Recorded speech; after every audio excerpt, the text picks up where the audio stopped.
Let's talk about some tips and tricks for sewing with beaded material.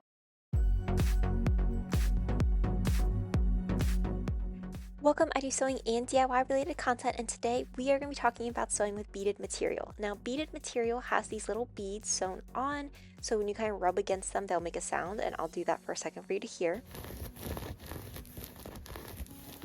Now, with this, you can make a lot of fun things such as gowns, nice dresses, costumes, but you do have to work with this fabric a little bit differently because of those beads.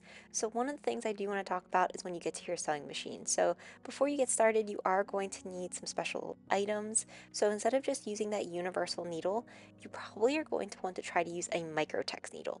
Now, if your fabric is how mine is, where the beads are kind of spread out and you could remove them, your regular universal needle may work depending on that type of fabric structure, but sometimes with beaded fabric, it has a lot of beads and they can be really hard to remove. So you may need to work and use a microtex needle. Now, with that, so how my fabric is set up, you can see we have these little beads, they're spread out, and I know where my seam allowance is going to be on this material.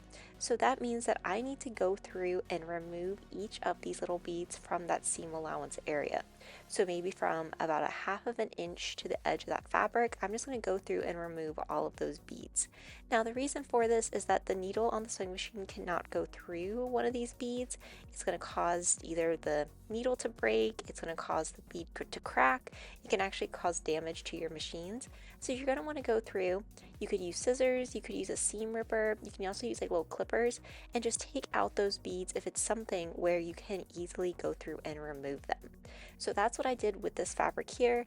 I also would use these little clippers. I will say this can be very hard on your hands over time when you're removing lots of little beads, but be prepared, especially as you go through and do the sewing process, to watch out for those beads. Now, when I took this over to my sewing machine, as you can see, I'm actually feeling with my fingers if there's any beads coming up, just in case I had forgotten to remove one. I can go through and do that.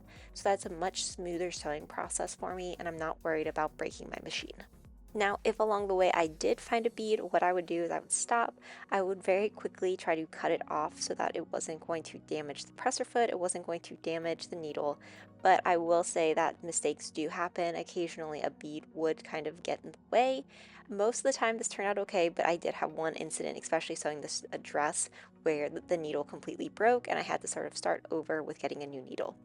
So, with that said, especially with very beaded fabrics where they have a lot of beads on them, you do just have to go through the process of hand stitching. So hand stitching will give you much more flexibility and making sure there's no beads in the way.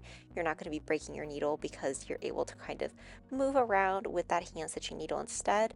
This does take quite a bit of time to do, so plan accordingly. But you can get a beautiful make. You'll be able to use that very highly beaded fabric and everything will come together without actually damaging your machine. So I do a lot of hand stitching with beaded material, especially for basting. So as you can see here, I was basting the zipper on and I found that it worked out easier than trying to use the pins with the beaded material. So that's another option. Now, when it comes time to actually pressing this out, never put your iron on top of the beads themselves. The beads could melt, they could break. So what you're going to want to do is have that beaded fabric pressed side down. I like to put a towel underneath just to give it a little bit more padding and cushioning. And then be sure to press from the back. And then if you are going to be having to really put heat on the beads, you're going to want to put a towel over top, but just really, really take your time with it. So always use low heat as well with that iron setting, but really anything when it comes to beaded material, it's going to take more time. So as you can see here, the dress was complete. It looks really nice, but this took a lot of time to do because you really have to be cautious when working with that beaded fabric.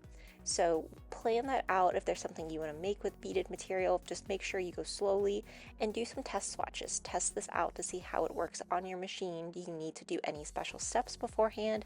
And that will really put you in the best place possible.